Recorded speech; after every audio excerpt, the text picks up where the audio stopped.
ఆమేన్. ప్రార్థించిన ఆత్మీయ తల్లి గారికి వందనాలు తెలియజేస్తున్నాను.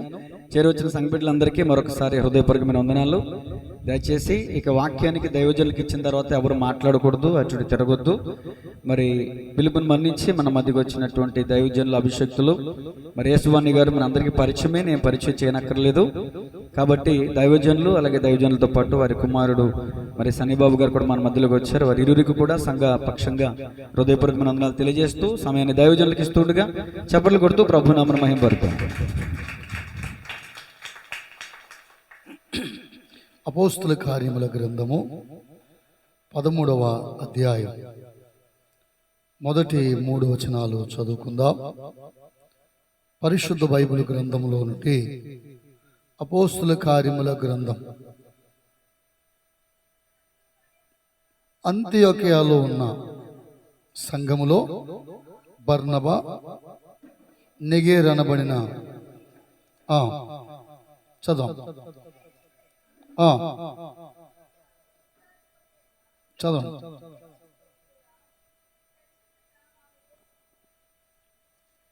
చదవండి. ఇంకా సౌలను ప్రవక్తలను ఉండేది. వారు ప్రభువును సేవించుచు ఉపవాసము చేయుచుండగా పరిశుద్ధాత్మ, నేను బర్నబాను సౌలును పిలిచిన పని కొరకు వారిని నాకు ప్రత్యేకపరచుడని వారితో చెప్పాను. అంతటా వారు ఉపవాసముండి ప్రార్థన చేసి వారి మీద చేతులుంచి వారిని పంపిరి. చిన్న ప్రార్థన చేసుకుందాం. సకల ఆశీర్వచనాలకు కారణాభూతుడు అయిన మా గొప్ప తండ్రి, మీకు వందనాలు స్తోత్రాలు చెల్లిస్తున్నాం ప్రభువా. మీ మహాదయ చేత ఈ దినాన్ని మాకిచ్చి వాతావరణమును అనుకూలపరచి మా ప్రియులు మీ దాసులు దైవజనులు సంఘము కొరకు పరిచర్య నిమిత్తమై ఈ ప్రాంత ప్రజల రక్షణార్థమై 40 దినాలు మీతో గడపడానికి కృప చూపినందుకు మనసారా మిమ్మును స్తుతిస్తూ ఉన్నాం. ఈ 40 దినం ఉపవాస ప్రార్థనల ముగింపు కూడికలో మమ్మల్ని అందరించిన వాడా మిమ్మును స్తుతిస్తున్నాం. ఇంతవరకు మీరు మహిమ పొందారు. ముందున్న సమయం మీ లేఖనాలను మేము ధ్యానిస్తూ ఉండగా నాకు ప్రతి ఒక్కరికి అర్థమయ్యే రీతిలో మీ మాటలను వివరించమని ప్రాణాత్మ దేహాలతో మీకు లొంగిపోతూ మా మట్టుకు మేము నేల మట్టుకు తగ్గిపోయి ఆకాశ మండలము కంటే మిక్కిలిగా మీ నామమును హెచ్చిస్తూ ప్రకటించువానిగా, బోధించువానిగా, ఒప్పింప చేయువానిగా, సమ్మతి గల మనసు కలుగు చేయువానిగా మీరుండి మీ ప్రజలతో తేటగా సూటిగా మాట్లాడి మహిమ పొందుమని మీ పక్షంగా నిలబడుతున్న అల్పదాసుని బలపరిచి నీ ప్రజలకు కావలసిన మాటలు అందించండి. యేసునాథుని పేరట ప్రార్థించి వేడుకొనుచున్నాము తండ్రి, ఆమేన్. దేవునికి స్తోత్రం చెబుదాం. హల్లెలూయా, హల్లెలూయా. దేవుని ఘననామానికి మహిమ కలుగునుగాక. ఈ రాత్రి వేళ ప్రేమతో నన్ను ఈ స్థలానికి ఆహ్వానించినటువంటి ప్రియ దైవజనులు తమ్ముడు సురేష్ గారికి ప్రభుపేట నా యొక్క హృదయపూర్వకమైనటువంటి వందనాలు తెలియజేస్తున్నాను. పాస్టర్ గారికి కూడా వందనాలు. చేరి కూడా వచ్చిన మీ అందరికీ ప్రత్యేకమైన వందనాలు. లూదేము గారికి ప్రత్యేక వందనాలు. మంచిది ప్రియులారా, ఈ రాత్రి వేళ కొద్ది సమయం దేవుని మాటలు మనం విందాం. దైవజనులు మరి తమ్ముడు సురేష్ గారు ఉపవాస ప్రార్థనలో గడపాలి అనేటువంటి ఆలోచన వారికి కలిగినప్పుడు ఆ సందర్భాన్ని నాతో పంచుకున్నాను. ఉపవాసం ఉండాలని నేను ఇలాంటి ఆలోచన కలిగి ఉన్నాను అన్నయ్య, ఎలా ఉండాలి ఏంటి ఈ విషయాలు చెప్పినప్పుడు కొన్ని సలహాలు, కొన్ని సూచనలు వారితో మాట్లాడడం జరిగింది. పరిశుద్ధ బైబిల్ గ్రంథం ఏం చెప్తుందంటే, కార్య ఆరంభము కంటే కార్య అంతము మేలు. చెప్పండి ఏంటంట? కార్య ఆరంభము కంటే కార్య అంతము మేలు. ఎవరైనా పుట్టినరోజు, పెళ్లి రోజున శుభాలు చెప్పాలనుకోండి, ఏమని చెప్తారు? ఇలాంటి పుట్టినరోజులు ఇంకెన్నో జరుపుకోవాలి, ఇలాంటి పెళ్లి రోజులు ఎన్నో నేనేం చెప్తాను, ఇలాంటి ఉపవాస ప్రార్థనలు ఇంకెన్నో మీరు చేయాలి. దేవునికి స్తోత్రం చెప్పండి. హల్లెలూయా. కేవలం 40 రోజులతోనే ఆగిపోకుండా రాబోయే దినాల్లో తరచుగా, అంటే ఒక 50 రోజులు 100 రోజులు ఉండమని చెప్పట్లేదు, కానీ వెసులుబాటు కుదిరినప్పుడల్లా దైవజనులు జఫన్యాయ్ గారు చెప్తారు, వారి పరిచర్యలో పని లేని సమయంలోనల్లా కడుపు కట్టుకొని దేవుని సందులో ఉండేవాడంట ఆయన. ఈ వారం ఎక్కడ మీటింగ్ లేవనుకోండి, వెంటనే తిండి మానేసి మందిరములో లేక ఒక ప్రత్యేకమైన స్థలములో ఉండి ఎక్కువగా ప్రార్థనలో గడుపుతుండేటువంటి వారు. నిజమే, విశ్వాసులకు చాలాసార్లు మేము ఎన్నో విషయాలు బోధిస్తూ ఉంటాం, కానీ కొన్నిసార్లు వాటిలో సేవకులే తప్పిపోయేటువంటి అవకాశాలు ఉన్నాయి. కాబట్టి ప్రియులారా, ఈ ఉపవాస ప్రార్థనలు దైవజనులు చేయడం వారికే కాదు, సంఘమైన మీకు, ఈ చుట్టుప్రక్కల పరిసర ప్రాంతాల్లో ఉన్న ప్రజలకు కూడా చాలా ఆశీర్వాదకరమని దేవుని సేవకునిగా నేను తెలియజేస్తున్నాను. ప్రభువుకు స్తోత్రం చెప్పండి. హల్లెలూయా. ఉపవాస ప్రార్థన అంటే నా మట్టుకు నేను చాలా సంతోషిస్తాను. నేను కూడా నా పరిచర్లో ఎక్కువ శాతం ఉపవాస ప్రార్థనలో గడపడానికి ఇష్టపడతాను. సంవత్సరంలో తరచుగా అప్పుడప్పుడు ఒక 21 రోజు లేకపోతే ఇలా వెసులుబాటు ఉన్నటువంటి దినాలలో ఉపవాస ప్రార్థనలో నేను కూడా గడపడానికి ఇష్టపడతాను.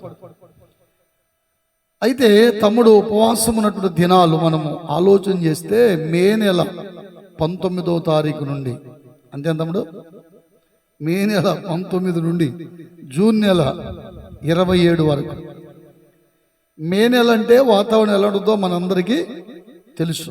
తీవ్రమైనటువంటి వేడి.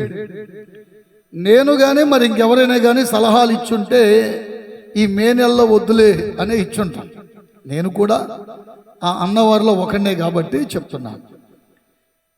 ఇలాగూ సలహా ఇచ్చినప్పుడు ప్రభు నా మనసులో పెట్టిన ఆలోచన ఏంటంటే, ఎండ ఎక్కువ ఉంటుందనే కదా ఇప్పుడు వద్దులే అన్నటువంటి మాటను ఉపయోగించాం.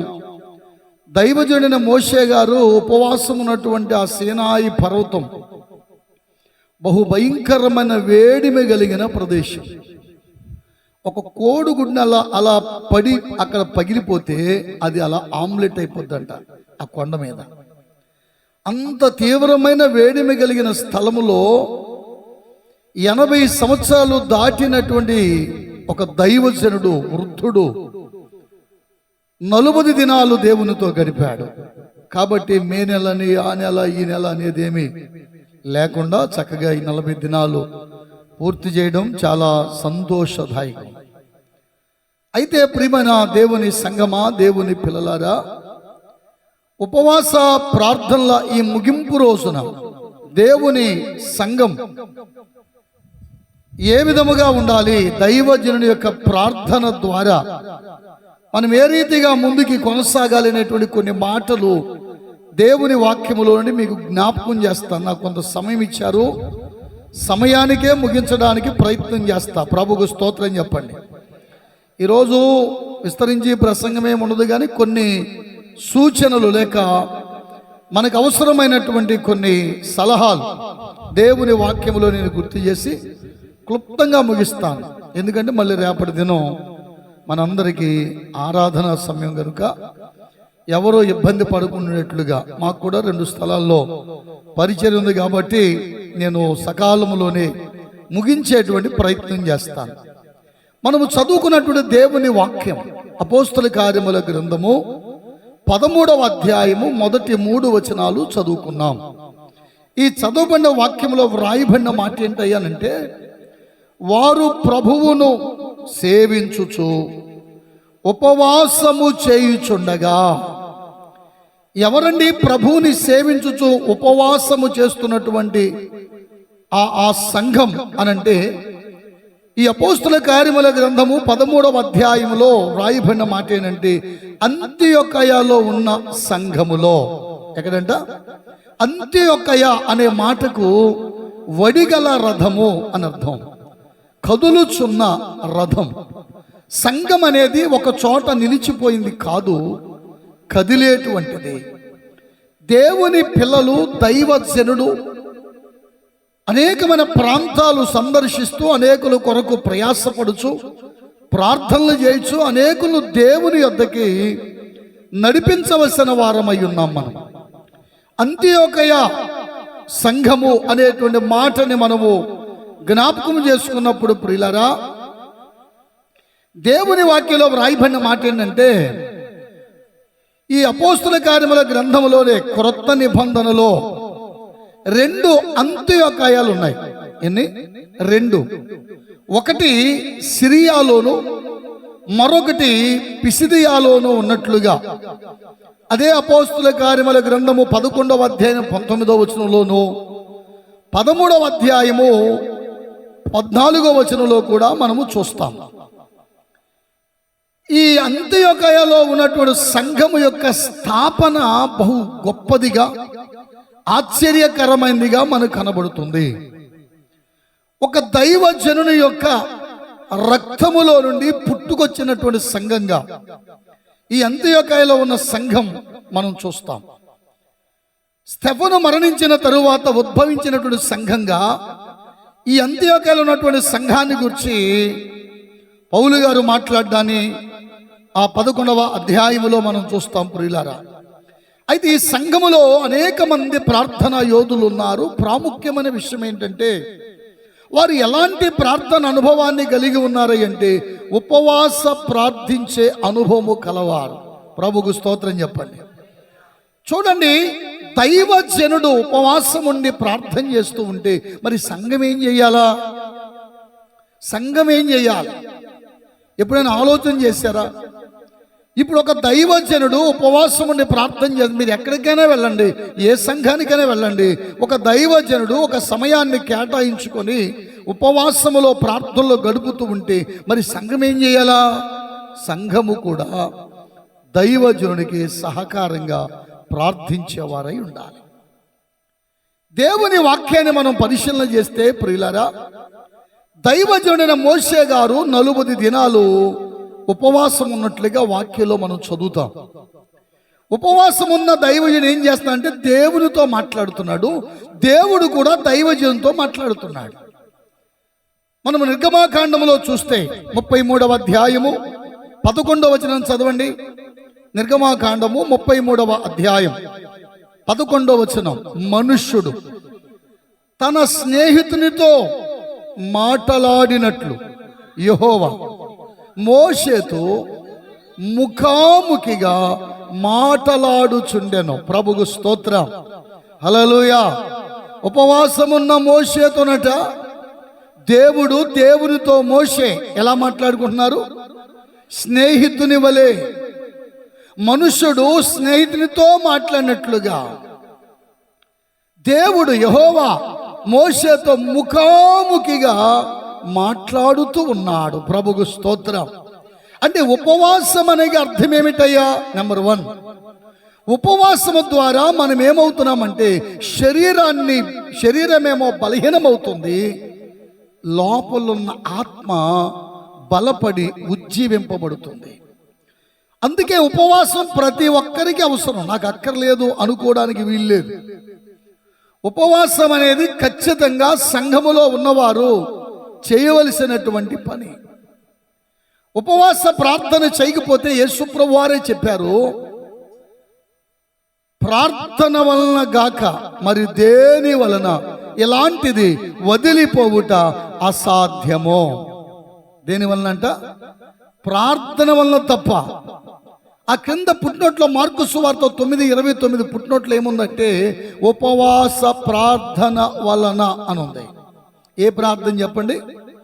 మామూలు ప్రార్థన ఎప్పుడు చేస్తూనే ఉంటాం, కానీ ఉపవాస ప్రార్థన అనేది మరింత బలముగా దేవునితో మనం మమేకమైపోవడానికి కారణమవుతుంది. ఈ 40 దినాలు దైవజనుడు ఎవరితో సహవాసం చేశాడు చెప్పాలి మీరు? దేవునితో సహవాసం చేశాడు. విశేషం ఏంటో తెలుసా? దేవునితో సహవాసం చేసిన దైవజనుడు ఆ దేవుని సముఖం నుండి దిగి కిందకు వస్తున్నప్పుడు దైవజనుడి ముఖమట క్రిందున్న వాళ్ళు చూడలేక ముఖముల మీద ముసుగు వేసేసుకున్నారని ఉంది. అంటే ఎవరు చూడలేరు?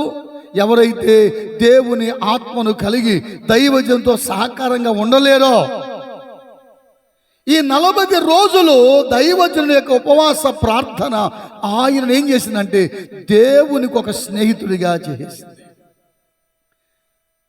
మనకు మనుషులతో స్నేహాలు ఉంటాయి. స్నేహితులు ఉన్నారంటే వారితో అనేకమైన పర్యాయాలు అధికంగా మాట్లాడుతూ ఉంటాం. కానీ ఇప్పుడు సురేష్ గారి 40 రోజులు ఎవరితో మాట్లాడారు చెప్పాలి? దేవునితో.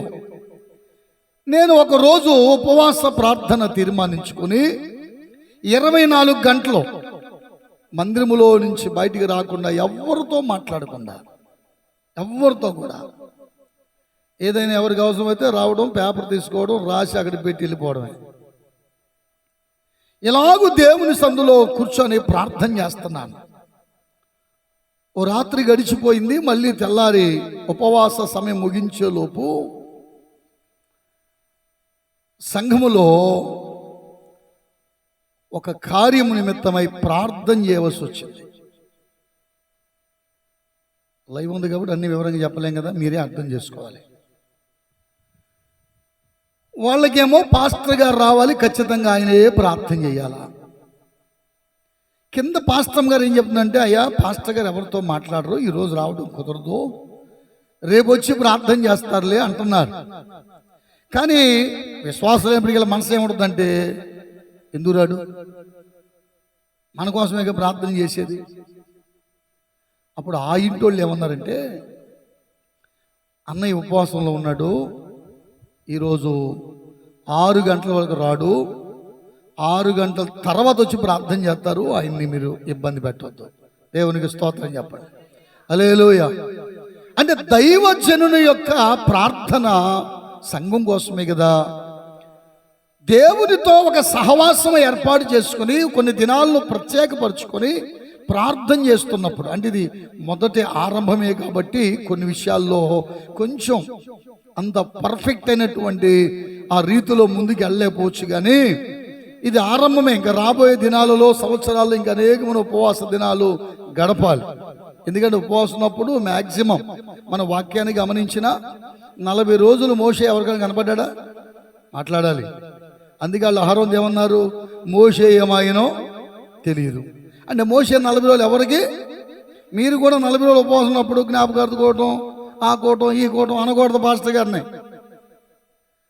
మేమేమో మిమ్మల్ని కాదనలేక వచ్చేస్తూ ఉంటాం. అలా కూడా వెళ్లకుండా ఇంకా దేవుని మందిరములోనే ఉండగలిగితే అది మరింత శ్రేష్టమైనటువంటి దేవునితో సహవాసం చేయడం అనేది ఆశీర్వాదకరము. ప్రభుకు స్తోత్రం చెప్పండి. హల్లెలూయా, హల్లెలూయా. యేసు ప్రభు 40 దినాలు ఉపవాసం ఉన్నారు. ఎవరికైనా కనబడ్డారా? ఎక్కడున్నారైనా? అరణ్యములో ఉండి ప్రార్థన చేస్తున్నారని వాక్యంలో వ్రాయబడింది. అంటే మొదటిగా ఉపవాస ప్రార్థన దేనికి? శరీరాన్ని నల్లగొట్టుకోవడానికి. దేనికి చెప్పండి? శరీరాన్ని. ఎందుకంటే మేము అనేక మందికి బోధించి అనేక విషయాలు మీకు తెలియజేస్తున్నాం కాబట్టి పౌలు గారు చెప్తాడు కొరింథీ పత్రికలో, ఇతరులకు ప్రకటించిన తరువాత నేనే వ్యర్థుడైపోతానేమోనని నా శరీరమును నలగొట్టుకొని లోపరుచుకుంటున్నాను అన్నాడు. అంటే శరీర సంబంధమైన కోరికలేవి, ఆశలేవి కూడా ఫలించకుండా, శరీరము ఆత్మీయ జీవితంలో బలహీనపరచకుండా, దేవునికి మరింత దగ్గరగా, దేవునిలో మరింత బలాన్ని పొందుకోవడానికి ఈ ఉపవాస ప్రార్థనలు కానీ మరొకటి కాదు. ప్రభుకు స్తోత్రం చెప్పాలి. హల్లెలూయా, హల్లెలూయా. రెండవదిగా ప్రియులారా, ఉపవాస ప్రార్థన దేనికంటే ఆధ్యాత్మిక జీవితంలో అభివృద్ధిని పొందటానికి. ఈ సంఘమట ఉపవాసం ఉండి ప్రార్థన చేసినప్పుడు పరిశుద్ధాత్మ దిగి వచ్చి మాట్లాడడం మనం చూస్తాం. వారు ప్రభువుని సేవిస్తున్నారు, ఉపవాసముతో దేవుని సందులో కడుపు కట్టుకొని ప్రార్థనలో గడుపుతున్నారు. ఆ ప్రార్థనలో గడిపే సమయంలో పరిశుద్ధాత్మ వారితో మాట్లాడుతున్నాడు. ఏమనంటే, దేవుని సంఘములో నుండి ఉన్న వారిలో 2 వ్యక్తులను దేవుని పరిచర్యకు పంపించమని. ప్రభుకు స్తోత్రం చెప్పండి. ఇందా మీకు చెప్పానుగా, మోషే గారు ఆ కొండ మీద ఉండి దేవునితో ముఖాముఖిగా మాట్లాడుతూ ఉన్నాడు. కొంచెం మీరు కింద చదివితే ఏముంటుందంటే, అతని పరిచారకుడు నూను కుమారుడైన యెహోషువ. చదవనమాట 11వ వచనం మళ్ళీ చదవండి. నిర్గమాకాండము 11వ అధ్యాయం 33వ అధ్యాయం 11వ వచనం.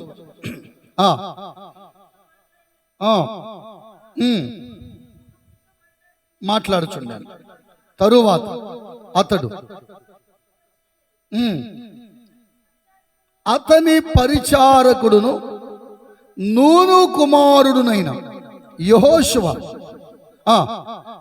యెహోషువను యవనస్తుడు గుడారములో నుండి వెలుపలికి రాలేదు. దేవునికి స్తోత్రం. అంటే దైవజనుడు కొండపైన ఉపవాస ప్రార్థన చేస్తూ ఉంటే, దైవజనుని యొక్క పరిచారకుడైనటువంటి యెహోషువట కొండ దిగువ భాగంలో 40 దినాలు ఈయన కూడా ఉపవాసం ప్రార్థన చేస్తున్నాడు. దైవజనుడు ప్రార్థన చేస్తున్నాడు, అయ్యా 40 రోజులు నా వల్ల కావట్లేదు, ఒక 10 రోజులు ఉంటాను, ఒక 20 రోజులైనా ఉంటాను, పోనీ ఒక వారమైనా ఉంటాను, చివరి 3 రోజులు ఉంటాను అన్నవాళ్ళు సంఘంలో ఎవరైనా ఉన్నారా మీలో? ఆ ఆలోచన మీకు ఎందుకు రాలేదు నాకు అర్థం కాదు. ఎందుకు దైవజనంతో సహకరించాలనే మనసు ఎందుకు రాలేదు మీకు? శరీరం ఆయన ఒక్కడికే ఉందా, మీకు లేదా? మనందరి కొరకు దైవజనుడు ప్రయాసపడుతున్నప్పుడు నీకు ఎన్నో పనులు ఉంటాయి, ఎన్నో కార్యక్రమాలు ఉంటాయి, కాదనట్లేదు.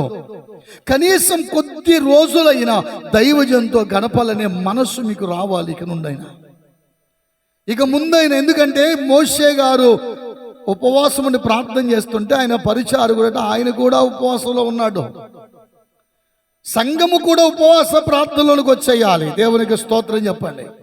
హల్లెలూయా. సంఘము కూడా దైవజనునికి సహకారంగా మారిపోవాలి.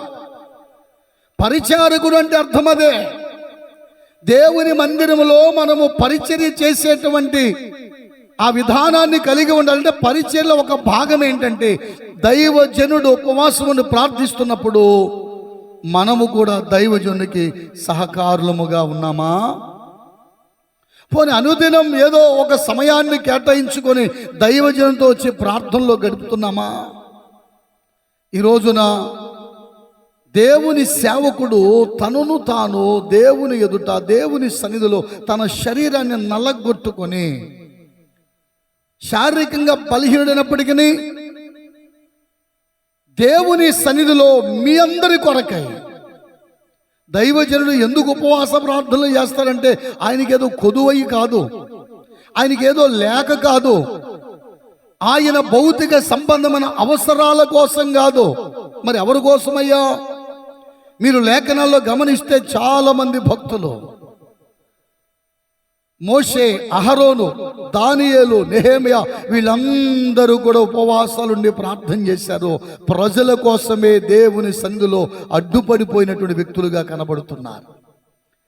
వీళ్ళ ప్రార్థన వెనుక ఉన్నటువంటి ప్రధానమైన కారణం ఏంటంటే, వారి స్వలాభం కోసం కాదు, వారి సొంత కార్యక్రమాల కోసం కాదు, దేవుని పిల్లల కోసమే. ప్రభుకు స్తోత్రం చెప్పండి. హల్లెలూయా, హల్లెలూయా. ఈనాడు ప్రియమైన దేవుని పిల్లలారా, దేవుని సంఘములో దేవుని బిడ్డలుగా ఉన్నటువంటి ప్రతి ఒక్కరూ కూడా గమనించవలసింది, నేర్చుకోవాల్సింది ఏంటంటే, ఈనాడు మనం ప్రార్థన చేస్తున్నాం. మన ప్రార్థనలో మనము వ్యక్తిగతంగా ప్రార్థన జీవితంలో ఏ స్థాయిలో ఉన్నాం? దేవునికి అనుకూలమైనటువంటి వ్యక్తులుగానే ఉన్నామా? అసలు ప్రార్థించేటువంటి విషయంలో మన ప్రార్థన అనుభవాలు ఏ రీతిగా ఉన్నాయి అనేది ఏ రోజైనా ఆలోచన కలిగిన వారిగా ఉన్నామా? ఒక దైవజనుడే ప్రార్థన చేస్తే సరిపోతుందిలే అని అనుకోవడం, అది ఆధ్యాత్మికమైన విశ్వాసుల యొక్క లక్షణము ఎంత మాత్రము కూడా కాదు. ప్రభుకు స్తోత్రం చెప్పండి. హల్లెలూయా. ఉపవాస ప్రార్థన అనేది ఎలాంటిది అంటే, మీకు మరొక మాట చెప్తాను. ఓ భక్తుడిలా చెప్పాడు, ఉపవాస ప్రార్థన అనేది నివురుగప్పిన నిప్పులా ఉంటూ నిత్యము దహింపచేసేది. ఏంటంట? నివురుగప్పిన నిప్పులాగా ఉంటూ నిత్యము దహింపచేసేదే ఉపవాస ప్రార్థన.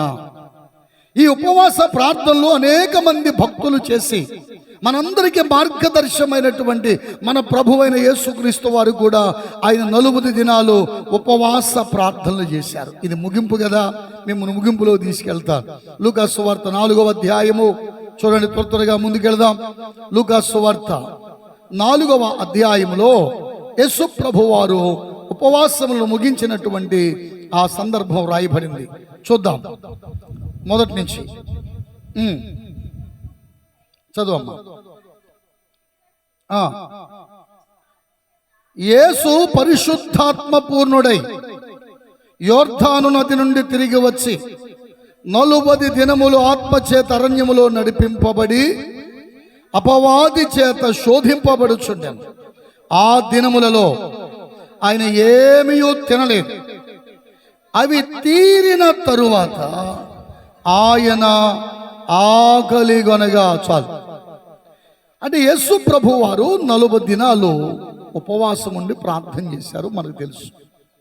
ఆ సమయంలోనట పరలోకములో నుండి దేవదూతలు దిగి వచ్చి యేసయ్యకు పరిచర్య చేశారు అని రాయబడింది. దేవునికి స్తోత్రం చెప్పండి.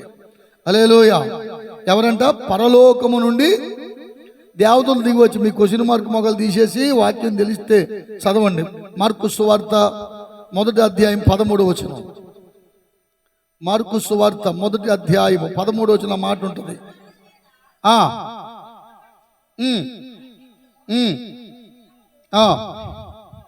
అడవి మృగములతో కూడా నుండెను, మరియు దేవదూతలు ఆయనకు ఏం చేశారమ్మా? ఏం చేశారు? పరిచర్య. దేవునికి స్తోత్రం చెప్పండి. హల్లెలూయా, హల్లెలూయా. పరిచర్య చేశారట. దేవుని దూతలు దిగి వచ్చి అరణ్యములో ఉపవాస ప్రార్థన చేసే యేసయ్యకి పరిచర్య చేశారు. ఈ 40 రోజుల్లో మిమ్మల్ని అడుగుతున్నాను, ఒకటి అడిగా, ప్రార్థనలు ఎవరైనా సహకరించారా? ఎవరు సమాధానం చెప్పలా. రెండో మాట అడుగుతున్నాను, ఈ 40 రోజుల్లో వచ్చి పరిచర్య చేసిన వాళ్ళు ఎంతమంది?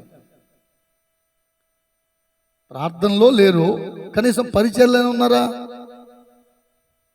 ఒక దైవజనుడు ఇలా చెప్పాడు, ఒక మందిరములోనట ఒక సహోదరి వచ్చి మందిరం అంతా శుభ్రం చేస్తుంది, ఊడుస్తూ ఉంది. ఒక అతను కుర్చీ వేసుకుని ఆ మూల కూర్చొని, మై ఇక అక్కడ దుమ్ము చూడు, ఇక్కడ బూజును చూడు అన్నాట. సరేనండి అని వచ్చి అదంతా దులుపుతుంది, ఊడుస్తుంది. ఆ కుర్చీ తీసి యువతలకు వేసుకొని, ఇగో ఇప్పుడు నేను కూర్చొని లేచిన చోట అక్కడ కూడా ఊడు అన్నాడంట. అక్కడ కూడా శుభ్రం చేసింది. అంత అయిపోయి వెళ్ళిపోవడానికి బయలుదేరింది. వెళ్ళిపోవడానికి బయలుదేరితే ఆయన అన్నాడట, వర్షం పడేట్లుగా ఉంది, నువ్వేదైనా ఆటోలో వెళ్ళు అని ఆటో ఛార్జీల కోసం డబ్బులు ఇవ్వబోయాడు. ఆ మందట, అయ్యా నేను కారులో వచ్చాను, తిరిగి మళ్ళీ కారులో వెళ్తాను. రండి గారు, నేను కారులో వచ్చాను, తిరిగి కారులోనే వెళ్తాను.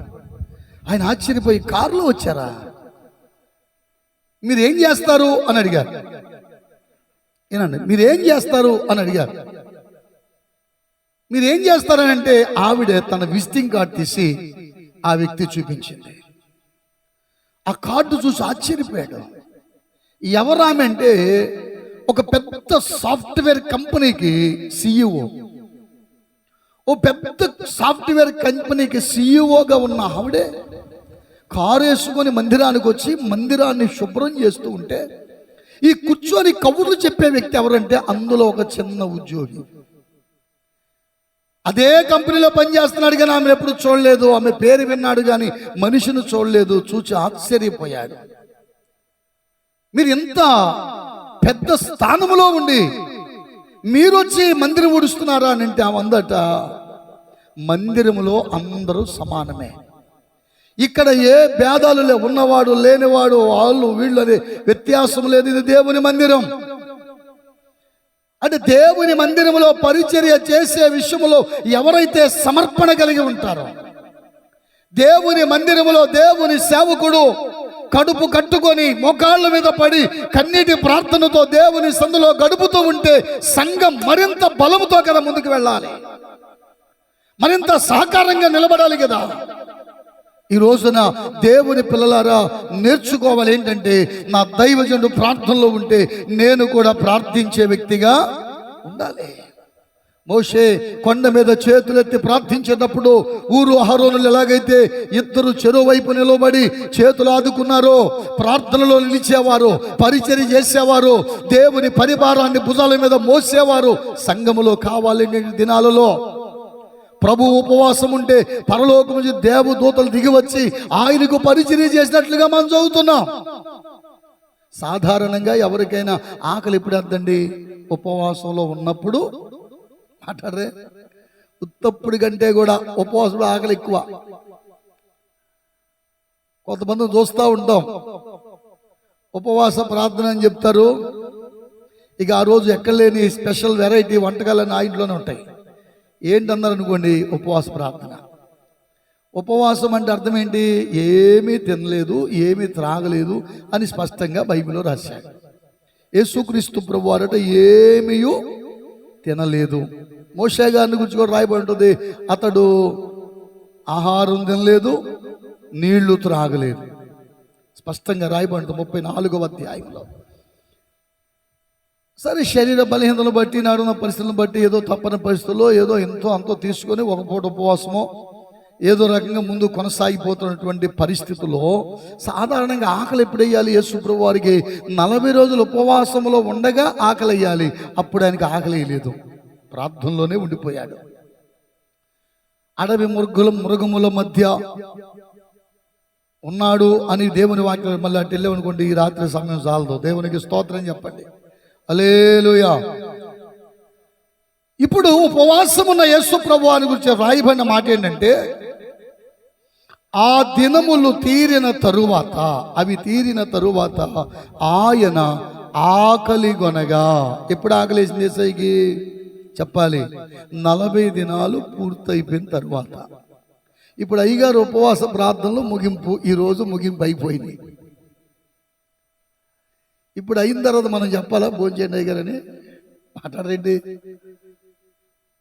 ఆల్రెడీ ఇక నెక్స్ట్ మిగిలింది ఎట్టగో, మిగిలిన రోజులన్నీ దానికోసమే కాబట్టి ఇక ఒకరు చెప్పాల్సిన పని లేదు. కానీ బైబిల్లో రాయబడిన మాట ఏంటంటే, యేసయ్యకట ఉపవాస దినములు తీరిన వెంటనే ఆకలి కొనగా. అంటే ఈయనకి ఏ ఆకలిని గూర్చి పరిశుద్ధ బైబిల్ గ్రంథంలో రాస్తున్నాడు? ఏ ఆకలిని గూర్చి పరిశుద్ధాత్ముడు బయలుపరుస్తున్నాడు? ఉపవాస దినములు పూర్తయిన తర్వాత మరింత జాగ్రత్తగా ఉండాలి. మోషే 40 దినాల ఉపవాసం పూర్తయి క్రిందకు వస్తున్న సమయం ఏంటో తెలుసా? ప్రజలందరూ దారి తప్పిపోయారు. మోషేకి కోపం వచ్చేసింది.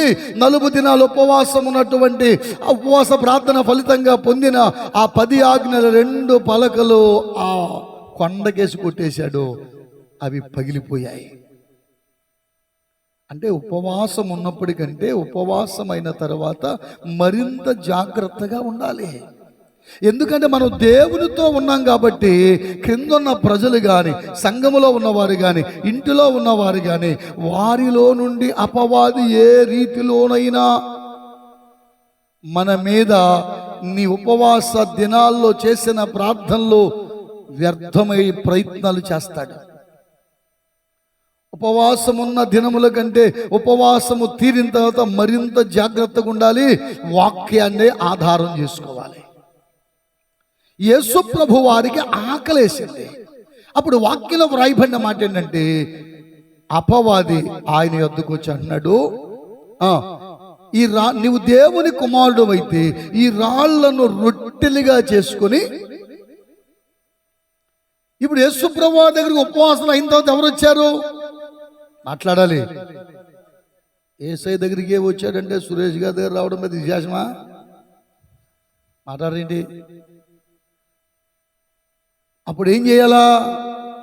ఈ 40 దినాల ప్రార్థనే కాదు, దేవుని వాక్యాన్ని ఆధారం యేసు ప్రభు వారు మీరు చదువుకోండి. ప్రతి వేసిన ప్రతి ప్రశ్నకు సమాధానం వాక్యమే చెప్పాడు. వాక్యములో నుండే సమాధానం. వాక్యములో నుండే మాట్లాడుతూ ధర్మశాస్త్రం చే వాడికి సమాధానం చెప్పి వాడిని జయించాడు. ఉపవాస ప్రార్థనల తరువాత దేవుని పరిచర్య ఎలా ఉండాలంటే, దైవజనులు సురేష్ గారి ఈ పరిచర్య 40 దినాల ఉపవాసాల ముందు పరిచర్య, ఉపవాసాల తరువాత పరిచర్య అన్నట్టుగా మారిపోవాలి. దేవునికి స్తోత్రం చెప్పండి. హల్లెలూయా. అంత దేదీప్యమానముగా దేవునికి మహిమార్థంగా ఇప్పుడు చేస్తున్న పరిచర్య కంటే మరింత రెట్టింపు పరిచర్యలో ప్రభువు దైవజనులు నడిపించాలి. ప్రభువు స్తోత్రం. హల్లెలూయా, హల్లెలూయా. ఇంతకు ముందు గడిపినటువంటి చేసినటువంటి ప్రార్థనా విధానాల్లో కంటే ఇప్పుడు చూస్తున్న ప్రజలలో ఒక క్రొత్త విధానము దైవజనులో ప్రజలు చూడగలగాలి. ప్రభుకు స్తోత్రం చెబుదాం. హల్లెలూయా, హల్లెలూయా. చూడగలగండి అర్థం ఏంటి? ఇప్పుడు మనకు 40 దినాలు భౌతికమైన ఉపవాసం, అంటే శరీరాన్ని నలగొట్టుకుని శరీర ఆశలను, శరీర కోరికలను, శరీర ఇచ్చలను జయించడానికి 40 దినాలు ఏం చేసిండు ఆయన? తన శరీరాన్ని కంట్రోల్ చేసుకోవడానికి తన శరీరానికి కొంచెం ఆహారం ఇచ్చి తరువాత మిగిలిన సమయం అంతా దేవుని సందులో గడుపుతూ వచ్చాడు. దీనివలన ఏమైందంటే దైవజన్యం మీదకి దేవుని శక్తి దిగి వస్తుంది. దైవజనుడు ప్రార్థనలో బలపడడం ద్వారా మరింత ఉన్నతమైన కార్యాలు వారి ద్వారా దేవుడు జరిగిస్తాడు. అయితే ఈ రోజు నుండి ఏమవ్వాలంటే అసలైన ఉపవాసం ప్రారంభం అవ్వాలి. దేవునికి స్తోత్రం చెప్పాలి. ఒకటి, బైబిల్ ఏం చెప్తుందంటే మనకిష్టమైన ఉపవాసము. 2, దేవునికి ఇష్టమైన, చెప్పాలి ఏ ఉపవాసం? మనకిష్టమైనది ఏంటిది? విశ్వాసులు ఏం కోరుకుంటారు? మీరు కాదులే, విశ్వాసులు సహజంగా మా పాస్టర్ గారు ఇప్పుడు ఉపవాసం ఉండడండి, ఉపవాసం ఉండి ప్రార్థన చేయండి అయ్య గారు, మీకు ఏ సమస్య వచ్చినా మేమే ఉపవాసం ఉండాలి, మాకే సమస్య వచ్చినా మరి మీరేం చేస్తారు? ఈ ఉపవాస ప్రార్థనలు చేయడం ద్వారా సంఘంలో కూడా కదలికలు ఎలా ఉంటాయంటే అయ్యగారు ఉపవాసం అంటారా, అయ్యగారు ఉపవాసం అంట అని అనుకుంటారు. ఏదో భౌతికంగా కొన్ని మన్ననలు పొందగలుగుతాడు దైవజనుడు. కానీ మరొక ఉపవాసం ఉంది. ఒకటేమో శరీరాన్ని నలగొట్టుకోవడానికి, ఆత్మీయంగా బలపడడానికి, దేవునితో ముఖాముఖిగా దగ్గరే మాట్లాడడానికి ఈ ఉపవాసం. అయితే పరిశుద్ధ గ్రంథంలో మరో మాట రాయబడింది చూడండి. యెషయా గ్రంథము 58వ అధ్యాయము 6వ వచనాన్ని చదువుదాం. యెషయా గ్రంథము, దుర్మార్గులు కట్టిన కట్లను విప్పుటయు, కాడి మ్రానుమోగులు తీయుటయు, బాధింపబడిన వారిని విడిపించుటయు, ప్రతి కాడిని విరగగొట్టుటయు నేను ఏర్పరుచుకునిన ఉపవాసము కదా. చదువుతాం. నీ ఆహారము ఆకలిగొన్న వారికి పెట్టుటయు, నీ రక్త సంబంధికి ముఖము తప్పింపకుండుటయు, దిక్కుమాలిన బీదలను నీ ఇంట చేర్చుకొనుటయు, వస్త్రహీనుడు నీకు కనబడినప్పుడు వానికి వస్త్రములిచ్చుటయు, ఇదియే కదా నాకు ఇష్టమైన. ఏంటంట? దేవునికి ఇష్టమైన ఉపవాసం, దేవుడు ఏర్పరచుకున్న ఉపవాసము. దేవుడి మనం ఏర్పడిన ఉపవాసం ఏంటి అంటే భక్తుల జీవితాల్లో చూసాం. వారు 3 రోజులు, వారం రోజులు, 14 రోజులు, 21 రోజు, 40 రోజులు ఇలాగూ వారు కొన్ని దినాలు కేటాయించుకొని, లేక వారు దేని కొరకైతే ప్రార్థన చేస్తున్నా అది పొందేంత వరకు ఉపవాసాల నుండి ప్రార్థన చేసి దేవుని ద్వారా వాటిని పొందుకున్నారు. మనము కూడా భౌతికంగా ఏం చేస్తామంటే వారంలో 1 రోజు ఉపవాసం ఏర్పాటు చేసుకొని సంఘంలో ఉపవాసుకోవడం అని పెట్టుకొని, లేకపోతే సంవత్సరంలో 2 రోజులు 3 రోజులు ఉపవాస ప్రార్థనలు పెట్టుకొని ఇలా గడుపుతున్నాం. అయితే ప్రియులారా, ప్రభువారు మరొక శ్రేష్టమైన మాటను మనకు గుర్తు చేస్తున్నారు. ఏంటి ఆ దేవుని వాక్యం మనకు చెప్తున్న మాట ఏంటంటే, దేవుడు చెప్పినట్టుగా ఉపవాసం చేస్తేనట నువ్వు ప్రభువా అనగానే ఆయన ఏంటి నా కుమారుడా, ఏంటి నా కుమార్తె అని వెంటనే పలుకుతాడు. తండ్రి అని నే పిలువగా తనయుడా అని తా పలుకును, తండ్రి అని నే పిలువగా తనయుడా అని తాబల్కును ఆదుకొనును అన్ని వేళలా ఆదుకొనును అన్ని వేళలా కన్నీరంతయు తుడిచివేయును ప్రార్థన యేసుని సందర్శన పరమ తండ్రితో సంభాషణ ప్రార్థన హల్లెలూయా. ప్రభుకు స్తోత్రం చెప్పండి. అమ్మ అందరికీ 2 చేతులు ఉన్నాయా? మరి ఎందుకని మీరు అడిగి పని చెప్పట్లేదు? ప్రభుకు స్తోత్రం చెప్పండి. కొరింథీ పత్రిక ఏం చెప్పాడు? మీ దేహములతో దేవుని మహిమపరచాలి. దేవుని బిడలారా, దేవుని వాక్యాన్ని అంటే ఉపవాస ప్రార్థన అసాధ్యమైన కార్యాలను సాధ్యపడేటట్లుగా చేస్తుంది. చెప్పండి, ఏం చేస్తుంది? అసాధ్యం, ఇది జరగదు జీవితంలో అనుకున్న కార్యాన్ని కూడా దేవుడు జరిగేటట్లుగా చేస్తాడు. తన నామమును బట్టి దేవుడు అద్భుతాలు చేస్తాడు. మేము పరిచర్య చేసేటువంటి ప్రాంతంలో, చెనముతేవు ప్రాంతంలో ఒక సహోదరు ఉంది. ఆవిడ ఏనాడు దేవుని మందిరానికి, చర్చికి వెళ్ళింది కాదు, వెళ్ళటానికి ఇష్టపడిన వ్యక్తి కాదు. కానీ ఆమెకి ఒక బలహీనత ఏర్పడింది. తలలో బలహీనత ఏర్పడి ఎన్ని హాస్పిటల్ తిరిగినా ప్రయోజనం లేదు. ఆ సందర్భంలో ఆ సంవత్సరం ఉపవాస ప్రార్థనలు జరుగుతూ ఉండగా వాళ్ళు ఆమెను గురించి చెప్పారు. పలానా వ్యక్తి, పలానా సహోదరికి తల్లిగారికి బాగాలేదు, చాలా బలహీనంగా ఉంది, హాస్పిటల్ తిప్పుతున్నారు, ఎక్కడికి వెళ్ళినా కానీ ఏమి లేదు అంటున్నారు, కానీ బలహీన పోవట్లేదు. ఆ సంవత్సరం ఆమె కొరకు ప్రార్థన చేశాం. వెళ్ళి ప్రార్థన చేద్దామని వాళ్ళని అడిగితే వాళ్ళు అన్నారు, ఆమె ప్రార్థన చేయించుకోదయ్యా, ప్రార్థనకు వచ్చే మనిషి కాదు, నేను బతుకుండగా చర్చిలో అడుగు పెట్టనంటుంది, మామూలుగా ప్రార్థన చేయండి దేవుడు కార్యం చేస్తాడేమో అన్నారు. దేవుని మహా అద్భుతమైన కృప ఏంటంటే, ఎట్టకేళ్ళకి ఆమె ఇక బాధ తట్టుకోలేక పాస్టర్ గారిని పిలవండి ప్రార్థన చేస్తారు అంది. వెళ్ళి ప్రార్థన చేసి వచ్చాను. ఆ మరుసటి ఆదివారం నాకంటే ముందు చర్చిలోకి వెళ్ళి కూర్చుంది. దేవునికి స్తోత్రం చెప్పండి. హల్లెలూయా. చాలా మంది ఉంటారు, మేము దేవుని మందికి రాము, దేవుని సంధికి రాము, లేకపోతే ఆ దేవుడు మాకు అక్కర్లేదు అనుకునేవాళ్ళు. ఇలాంటి కఠినమైన వ్యక్తులను కూడా దేవుని మందిరానికి ఈ ఉపవాస ప్రార్థనల ద్వారా దేవుడు నడిపిస్తాడు. ప్రభుకు స్తోత్రం చెప్పాలి. అదే విషయాన్ని ఇక్కడ ప్రభువారు లేఖనాల ద్వారా జ్ఞాపకం చేస్తున్నాడు. దుర్మార్గులు కట్టిన కట్లను విప్పడమే ప్రార్థన. ఏంటంట? ఈ లోకములో ప్రియమైన దేవుని పిల్లలారా, మీరు చాలా మందిని అడగండి, పరిశీలించండి. ఎందుకురా తాగి తాగి ఆరోగ్యం పాడు చేసుకుంటావు అని అడిగితే, ఆ త్రాగుబోతాడంటాడు, నాకు మాత్రం త్రాగాలని ఏమన్నా సరదానండి, అప్పటిదాకా త్రాగకూడదు, దాని జోలికి వెళ్ళకూడదు అనుకుంటున్నారు, కానీ ఏమైపోతుందో తెలీదు, ఉన్న పలంగటి వైపు ఎవడో తోసుకుపోతున్నట్టుగానే. అంటే ఆ త్రాగుడు అనేటువంటి దురాత్మ ఆ వ్యక్తిలో ఉండి ఆ వ్యక్తి జీవితాన్ని ఏం చేస్తాడంటే పాడు చేస్తున్నాడు. దేవుని సేవకులు, దేవుని బిడలు ఈ స్థలములో ఉపవాసముడి కడుపు కట్టుకొని అలాంటి వారికి ఏం చేయాలంటే ప్రార్థన చేయాలి. అది కదా నాకు ఇష్టమైన నేను ఏర్పరిచిన ఉపవాసం అన్నాడు యేసయ్య. అంటే యేసయ్య ఆకలి దేని కొరకు? ఈరోజు మన ఆకలి దేని కొరకు? అంత ఏదైనా తింటే తీరిపోయే ఆకలి అయితే అది కాదు దేవుడు ఆశపడేది. ప్రభు ఆకలి దేని కొరకంటే యేసయ్య మాట్లాడుతూ చెప్పిన మాట యోహాను సువార్త 4వ అధ్యాయము 34వ వచనం. మీ అందరికి తెలిసిన మాటలే మరోసారి జ్ఞాపకం చేస్తున్నాను.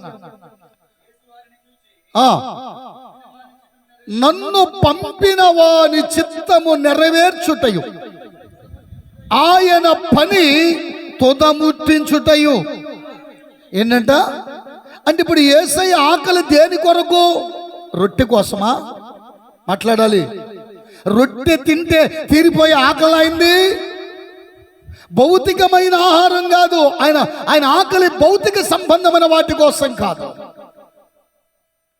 ఆయన ఆకలి ఏంటంటే నన్ను పంపిన తండ్రి చిత్తము నెరవేర్చబడాలి. ఒక దైవజన ఉపవాస ప్రార్థన దేనికోసం అంటే దేవుడు నా పట్ల కలిగి ఉన్న ఆయన చిత్తమేంటో ఈ ఉపవాసాల ద్వారా నేను తెలుసుకోవాలి. ప్రభుకు స్తోత్రం చెప్పండి. హల్లెలూయా. ఈరోజు ఎక్కడ చూసిన పరిస్థితులు బహు భయంకరంగా తయారైపోతున్నాయి. నెమ్మది లేని పరిస్థితులు. ఇలాంటి భయంకర దినాలలో ఒక దైవజనుడు ఏమి తెలుసుకోవాలంటే, నా పట్ల, పరిచర్య పట్ల దేవుని చిత్తమేమిటి అని తెలుసుకోవాలి.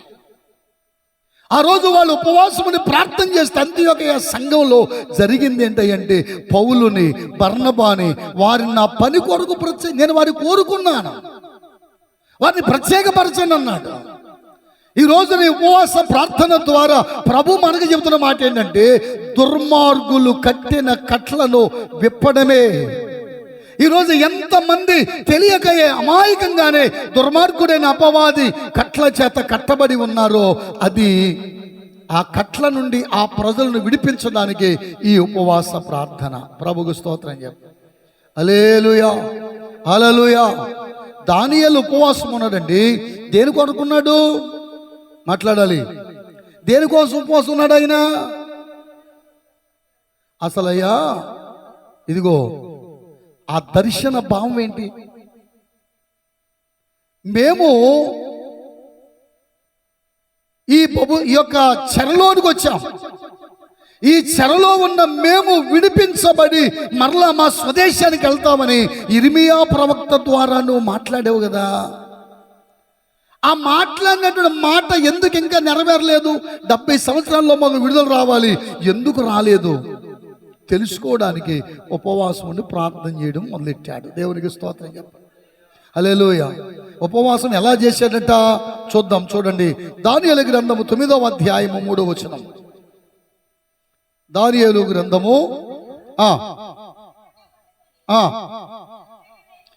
అంతట నేను గోనె పట్టా కట్టుకొని ధూళి తలపైన వేసుకొని ఉపవాసముండి ప్రార్థన విజ్ఞాపనలు చేయుటకై ప్రభువగు దేవుని ఎదుట నా మనస్సును నిబ్బరము చేసుకొంటిని.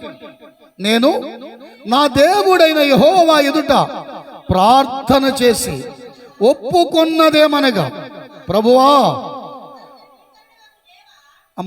మహాత్మయము కలిగిన భీకరుడవగు దేవా, నీ ఆజ్ఞను అనుసరించి నడుచుకున్న వారిలో నీ నిబంధనను, నీ కృపను జ్ఞాపకం చేసుకున్నవాడా. ఇలా ప్రార్థన చేయడం ప్రారంభించాడు. ఏమని ప్రార్థన చేస్తున్నాడు అనంటే, వాక్యంలో వ్రాయబడిన మాట, అతడట తన మనస్సును నిబ్బరము చేసుకొని. ఎలాగా? మనస్సుని అంటే ఉపవాస ప్రార్థన దేనికోసం చేస్తున్నాడు అంటే, దేవుని వాగ్దాన నెరవేర్పు విషయమై తెలుసుకోవడానికి. అనగా ప్రియులారా, ఆనాడు వారు బబులోను అనే చెరలో ఉన్నారు. శత్రువుల యొక్క కబంధ హస్తాల కింద నలిగిపోతున్నారు. తిరిగి వారి స్వదేశానికి వారు రావాలి. ఆ రావాల్సిన సమయం జరిగిపోతుంది, కానీ నెరవేర్పు కావడం లేదు. ఈరోజు నేను చెప్పనా, దేవుని సంఘములోనికి ఇప్పటికే ఇంకా అనేక మంది ప్రజలు రావాలి, కానీ దేవుని ఆ వాగ్దానం నెరవేర్పడట్లా. ఎందుకని? అది తెలుసుకోవడానికి ఉపవాసం. దేవునికి స్తోత్రం చెప్పండి. హల్లెలూయా. ఇప్పటికే ఇంకా అనేక మంది ప్రజలు మార్పు చెందాలి. అనేక మంది త్రాగుబోతులు, అనేక మంది హలోక సంఘ మాలిన్యములో ఉన్నవారు విడిపించబడి దైవజనుడు సంఘము చేస్తున్న ప్రార్థన బట్టి ఇప్పటికే దేవుని సంఘములోనికి రావాలి. కానీ ఇంకా వారు ఎక్కడున్నారంటే, వారి బంధకాల్లోనే ఉండిపోయారు. వారి బంధకాలలో నుంచి విడిపించబడి దేవుని యొద్దకు నడిపించబడాలి అంటే వారు రాకుండా అడ్డగించేవాడు ఒకడు ఉన్నాడు. ఏంటంట? అడ్డగించాడు. దానియేలు 10వ అధ్యాయం మనం చూస్తే, దానియేలు ఉపవాసం ప్రార్థన చేస్తూ ఉండగా ఎంత ప్రార్థన చేసినా సమాధానం రావట్లేదంట. అలా ప్రార్థనలో ఎన్ని దినాలు ఉన్నాయంటే 21 దినాలు ఉండిపోయాడు. 3 వారాలు ఉండిపోయాడు. 3 వారాలకి ఈయన ప్రార్థన చేయడం ద్వారా దేవుడు ఎప్పుడైతే దానియేలు ప్రార్థన ప్రారంభించాడో ఆ రోజునే ఆయన సమాధానం చెప్పడానికి గబ్రియేలు అనే దూతను పంపించాడు. మీ తర్వాత చదువుకోండి, అంతా వివరించడానికి టైం సరిపోదు కాబట్టి కొన్ని మాటలు చెప్తున్నాను.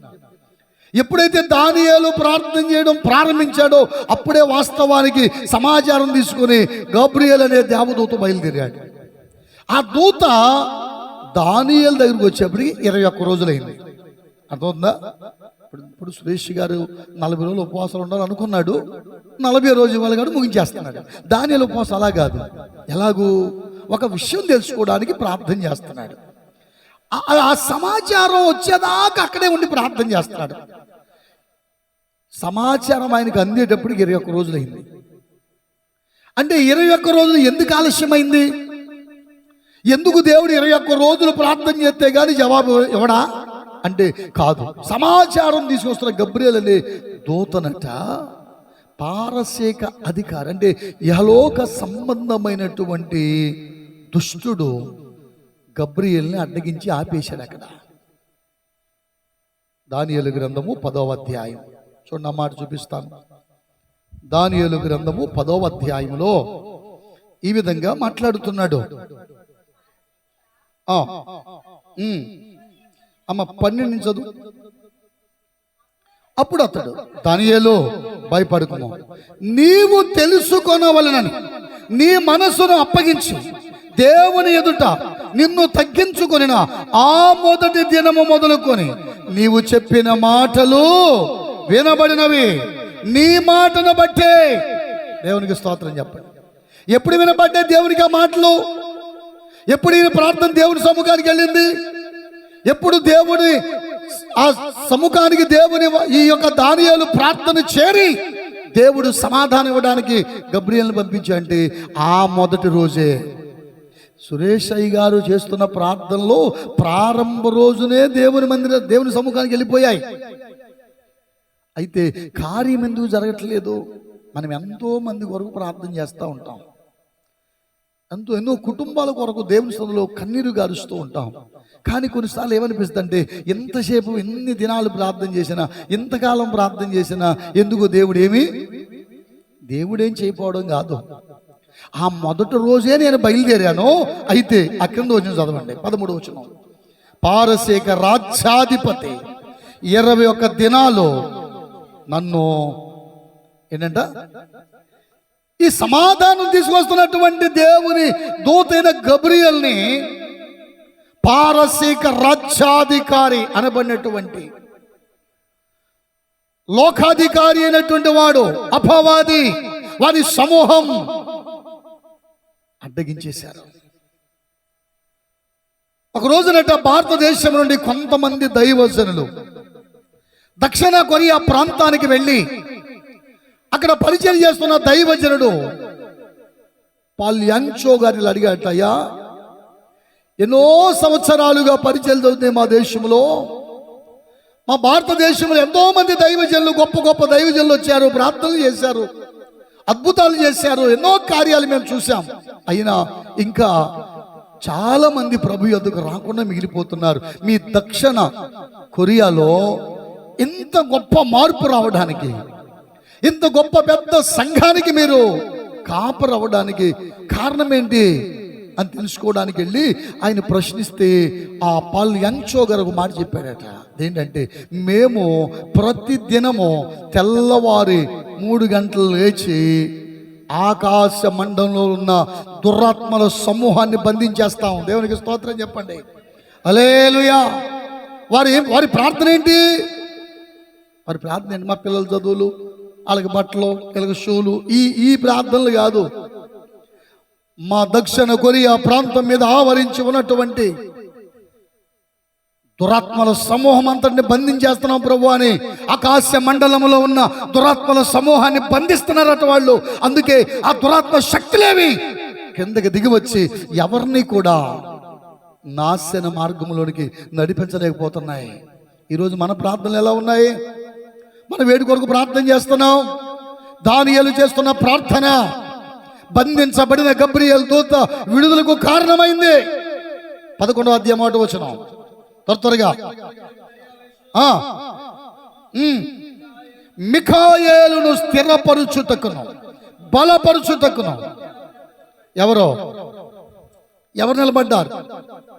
మిఖాయేలు అంటే ఎవరండి? దేవుని దూత కదా.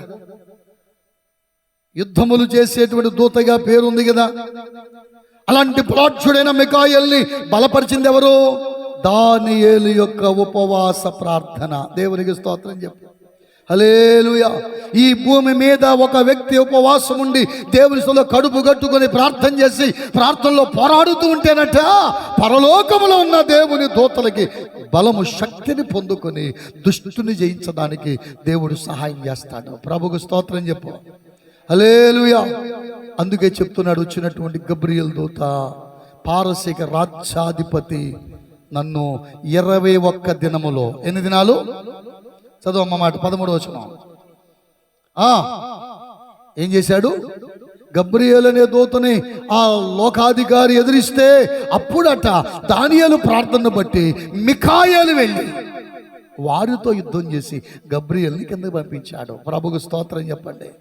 అంటే సంఘ ప్రార్థన, సేవకుని ప్రార్థన, ఉపవాస ప్రార్థనకున్న బలం ఏంటో తెలుసా? ఎలాంటి కట్లనైనా తెంపివేయగలిగింది ఉపవాస ప్రార్థన. ప్రభుకు స్తోత్రం చెబుదాం. హల్లెలూయా. మన చుట్టుపక్కల ప్రాంతాల్లో అనేక మంది ఇప్పటికే బంధించబడిన వారిగా ఉన్నారు. అనేక మంది నెమ్మది లేని వారిగా ఉన్నారు. అనేక మంది వ్యాధుల చేత, బాధల చేత, సమస్యల చేత, ఇరుకుల చేత, ఇబ్బందుల చేత కొట్టబడుతున్నారు. మనం ఏం చేస్తున్నాం? నాది కాదులే, నా ఇంట్లో సమస్య కాదులే అన్నట్టుగా ఉన్నావా? ఆత్మానుసారముగా వారి సమస్య నీ సమస్యగా నీ మీద వేసుకొని దేవుని సన్నిధిలో ప్రార్థన చేయగలుగుతున్నావా? దేవుడు కోరుకున్నది, దేవుడు ఇష్టపడే ఉపవాసం ఏదంటే మన కోసం మనం కాదు, ఇతరుల కోసం మనం చేసే ప్రార్థన. దేవునికి స్తోత్రం. హల్లెలూయా. యేసయ్య ఆకలి కొన్నాడు అంటే ఆయన ఆకలి శరీర సంబంధమైంది, భూ సంబంధమైంది కాదు. అందుకే యేసయ్య అన్నాడు, మనుషుడు రొట్టె వలన కాదు, దేవుని నోటి నుంచి వచ్చే ప్రతి మాట వలన బ్రతుకుతాడు. మన ఉపవాస ప్రార్థన ఎలా ఉండాలి? ఆ మాటలు ఒక్కొక్కటి మనం ధ్యానిస్తే చాలా సమయం పడుతుంది.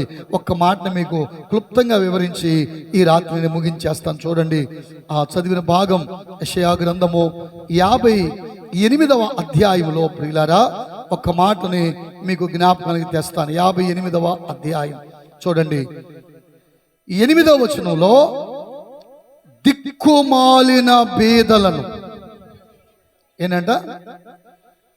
ఈ ఉపవాస ప్రార్థన మన వాళ్ళకి ఎట్లా అర్థమైందంటే, నీ ఆహారం ఆకలిగొని వారికి పెట్టుము అన్నాడు కదా. అందుకే చాలా మంది ఏం చేస్తున్నారంటే ఆహార పొట్లాలు చేసి అవి పట్టుకొని రోడ్లు అమ్మడి బయలుదేరారు. ఏంట్రా నాయన అంటే బైబిల్లో ఉంది, ఆ ప్రకారం మేము నీ ఆహారం ఆకలిగొని వారికి పెట్టమని. ఏ ఆహారం?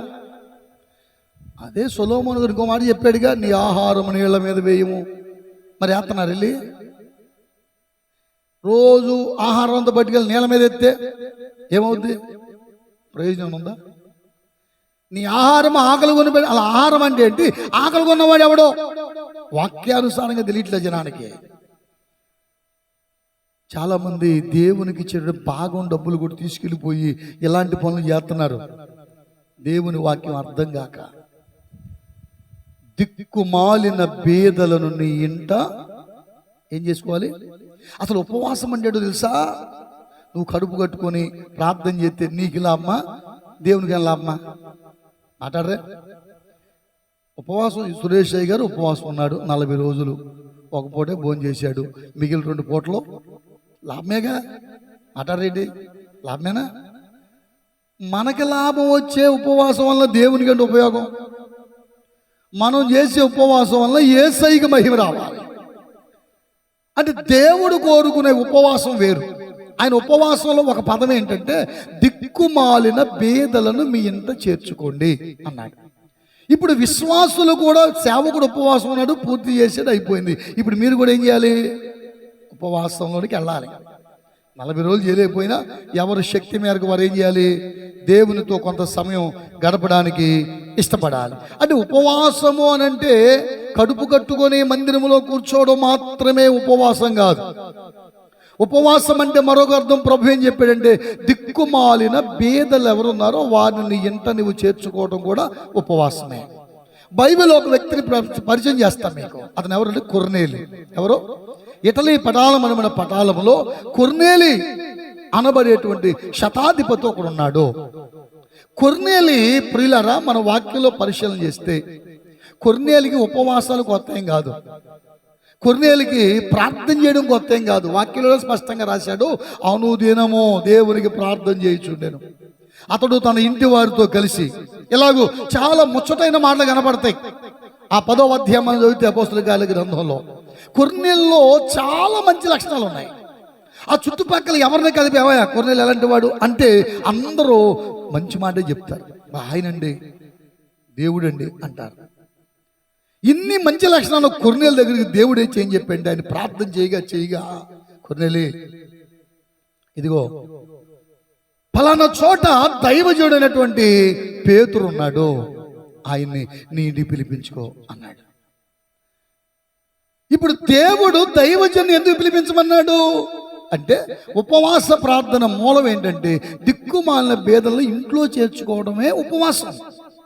ఇప్పుడు బేదలంటే ఎవరు? లూకా సువార్త 6వ అధ్యాయం 20వ వచనం ప్రకారం 6:20లో బేదలైన మీరు ధన్యులు అన్నాడు. ఎవరిని చూసి? శిష్యులను చూసి. మీరు సమాధానం చెప్పని నేను సురేష్ గారిని ఏమన్నాను, ఎందుకంటే ఆయన వాక్యం ఎలా చెప్తాడో మిమ్మల్ని ఎలా పిల్లలు నాకు తెలుసు, కాబట్టి మీరు గబుక్కున మాట్లాడలేకపోతే తప్పు మీది, ఆయనది కాదు. దేవునికి స్తోత్రం చెప్పండి. హల్లెలూయా.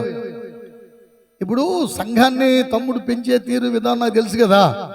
అయ్యో ఇది కూడా తెలియదు సురేష్ గారి చెప్పలేదు ఎట్టంటాం.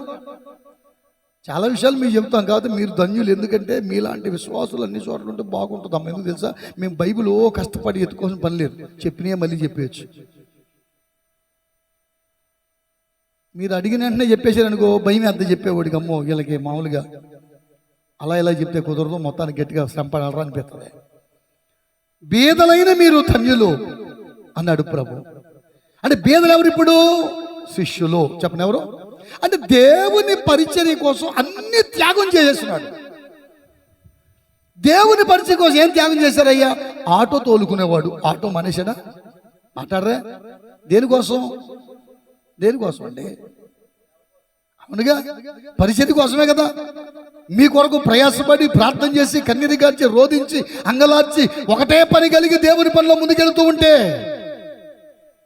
అలాంటి బీదవాడైన దైవజనుని ఎవరైతే ఎంత చేర్చుకునయ్యా మేము చేయలేని పని నువ్వు చేస్తున్నావు, ఇదిగో దేవుని పనిలో ఇంకా బలంగా వెళ్ళు అని ఎవరైతే ఆదరిస్తారో వాళ్ళంట ఆ పని చేయడమే ఉపవాసం. దేవునికి స్తోత్రం చెప్పండి. హల్లెలూయా, హల్లెలూయా. అంతేగాని బీదలను కరుణించమన్నాడు. దేశంలో బీదలు ఎవరన్నా బయలుదేరదామని వెళ్తే ఏం చేస్తాడు? గుంటలు కొండకో ఇంకో కొండకి వెళ్ళి అక్కడ అందరూ కూడా కాళ్ళు చేతులు లేనోళ్ళు ఇంకోళ్ళు కూర్చుంటారు. ఎవరాళ్ళు? మనమేమో కూడా చూసి బీదల పాప మీద ఏమి లేనోడు అనుకుంటాం. అయ్యా బాబా అంటాడు చేసాపి, కొద్దిగా మనసు కరిగిపోయి మనకి బాబు చిల్లర లేవయ్యా అంటాం. ఏమంటాం మనం? జేబులో చెత్తాడు కూడా చిల్లర లేవు అంటాం. ఆడంటాడు ఎంతకి అంటాడు, 500కి అయితే ఇది. ఇప్పుడు ఆడు లేనోడా నువ్వు లేనోడువా? మాట్లాడరా? లేనోళ్ళు ఎవరో.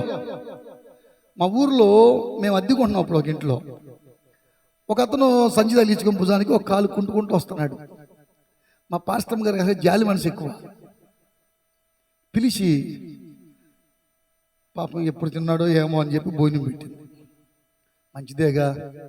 భోజనం పెట్టిన తర్వాత ఆయనకి ఏదో డబ్బులు ఇచ్చి, ఇగో నువ్వు ఇటు ఎప్పుడు వచ్చినా మా ఇంటికి వచ్చేయి, నీకు భోజనం పెడతాను, ఈ కుక్క కాలతో ఎంత దూరం నడుచుకుంటూ వెళ్తావు అని పాప ఉపదేశం చేస్తుంది. ఈ లోపు నేను వచ్చా. చూసి ఏం చేసావు? మన పాపం కుంటుకుంటూ తిరుగుతున్నాడు, ఎంతలాగా తిరుగుతాడని భోజనం పెట్టి అంత మంచి పని చేసావు, ఒక పని చేయ 10 నిమిషాలాగా వెళ్ళిపోతాడు అని అల్లనిచ్చి ఆ పక్క రోడ్లోకి నడిచి వెళ్తున్నాడు. మధ్యలో ఇల్లు లేవుగా నడుచుకుంటూ చక్కగా హ్యాపీగా వెళ్ళిపోతున్నాయట. పాస్టర్ గారిని తీసుకెళ్ళా, ఇక తెలుగు అంతా మాట్లాడేసింది. దేవునికి స్తోత్రం చెప్ప. ఇంకొకసారి రాని కాళ్ళు ఎరుకుంటుంది నిజంగానే. మనకంటే తెలివి మీరిపోయారు అడుక్కునేవాళ్ళు. అన్న తక్కువగా మాట్లాడటం కాదు కానీ ప్రియులారా, ఈనాడు దేవుని పరిచర్య కొరకే అన్ని త్యాగం చేసిన వాడు దైవజనుడు. మీకోసం అహర్నిశలు ప్రయాసపడేవాడు. తెల్లవారకు ముందు లేచి మోకాళ్ళ మీద చేతులు పైకెత్తి, ప్రభువా నా బిడ్డలని మీకోసం, మీ వ్యాపారాల కోసం, మీ కుటుంబం కోసం, మీ బిడ్డల కోసం, మీ బంధువుల్లో, మీ స్నేహితుల్లో, గ్రామస్తుల్లో ఎంతమంది సమస్యలు కలిగి ఉన్నారో వారందరి సమస్యలను దేవునితో పంచుకునేవాడు. మీ సమస్యలన్నీ దేవునికి తీసుకెళ్ళి మధ్యవర్తి ప్రతినిధి. అలాంటి దైవజనుడు ఉపవాసం ఉండి ప్రార్థించే సంఘం ఏం చేయాలండి? సత్కరించాలి దైవజనుడిని. దైవజను కోసం మరింత అండగా బలంగా నిలబడాలి. ఈ 40 దినాలు ముగింపు ప్రార్థన ద్వారా దేవుడు చెప్తున్న మాట ఏంటంటే, ఇప్పుడు దైవజనుల నిజమైన అసలైన ఆకలి ప్రారంభం అవ్వాలి. దేవునికి స్తోత్రం. హల్లెలూయా, హల్లెలూయా. ఎంత అద్భుతాలు చేయాలి. దైవజనే కాదు, దైవజనులు కూడా ఉపవాసం ఉండాలి. అమ్మగారు మీరు కూడా చెల్లైలోకి. మా పాస్టర్ గారు 21 రోజు ఉపవాసం ఉంది. ఏమి తిన్నాం అనుకొని, కేవలం నీళ్లు త్రాగి మాత్రం ఉపవాసం ఉంది అనుకొని 21 రోజు ఉపవాసం ఉంది. మేము మందిర పని చేస్తున్నాము. మందిర పని అంతా పూర్తి అయిపోయింది. నేను అంతకుముందు జఫన్యా గారిని వెళ్ళి, అయ్యా మీకు వందనాలు బాబు, మందిర ప్రతిష్ట మీరు ద్వారా చేయాలనుకుంటున్నాం అని అడిగాను. ఎక్కడ పామర్లు అడిగా. అప్పుడు మన సిస్టర్ గారు జ్యోతి గారు కూడా వచ్చారు. అడిగితే ఆయన అన్నాడు, నాకు కుదరదయ్యా, టైం లేదు, నాకు కుదరదు అన్నాడు. మేము ప్రార్థన చేస్తున్నాం. ఎవరైనా మంచి దైవజనుడు ఆత్మపూర్ణతో చేయించాలని ప్రార్థన చేస్తుంటే 21 రోజు ఉపవాసాల్లో పాస్టర్ గారు ప్రార్థన చేసింది. అయ్యగారు నాకు దర్శనంలో మనకు డేట్ ఇచ్చాడు, నువ్వు వెళ్ళి అయ్యగారిని డేట్ అడిగి ఇస్తాడన్న.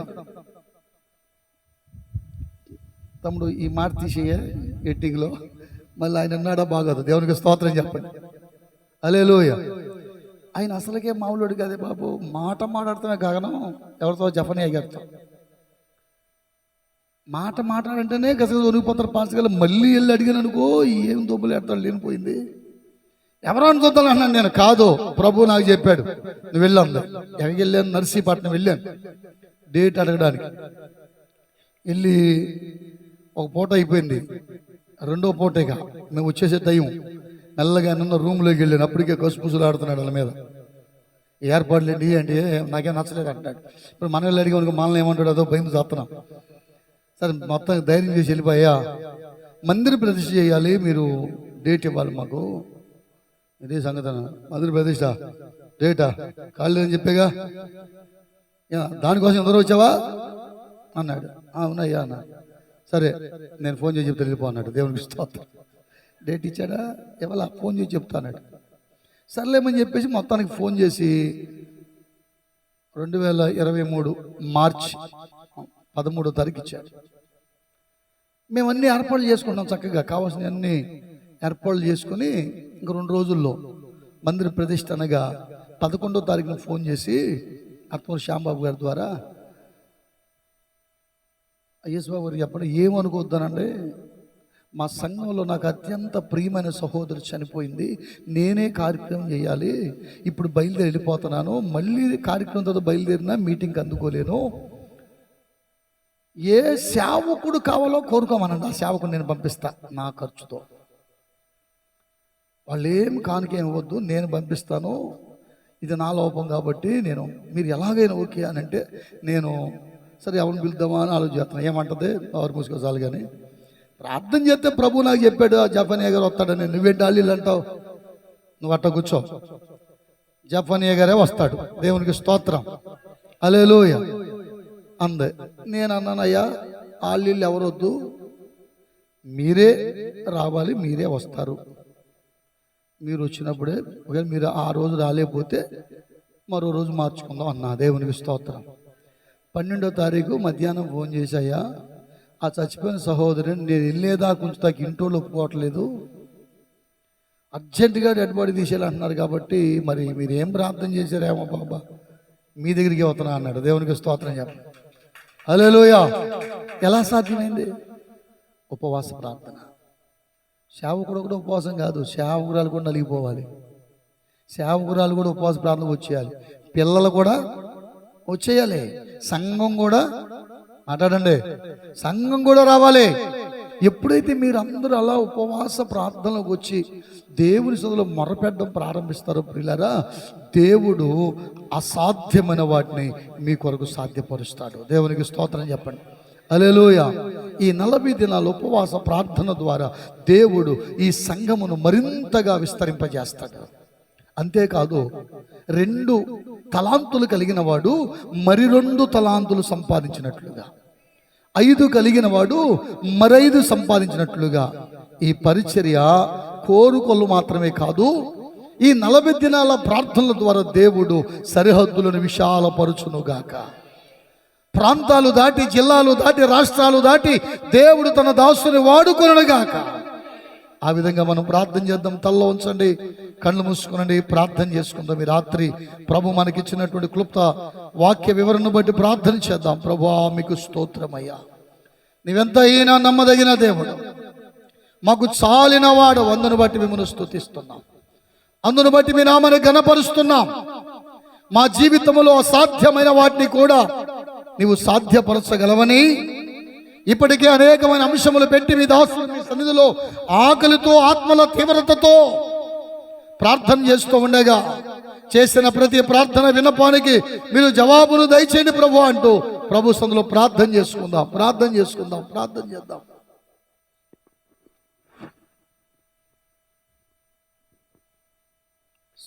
స్తోత్రం, స్తోత్రం, స్తోత్రం, స్తోత్రం, స్తోత్రం. హల్లెలూయా, హల్లెలూయా, హల్లెలూయా, హల్లెలూయా. స్తోత్రం, స్తోత్రం. Praise the lord. Hallelujah, hallelujah. మోకాళ్ళ మీదకి వచ్చేద్దాం అందరూ కూడా. స్తోత్రం, స్తోత్రం, స్తోత్రం, స్తోత్రం, స్తోత్రం. యజమానుడా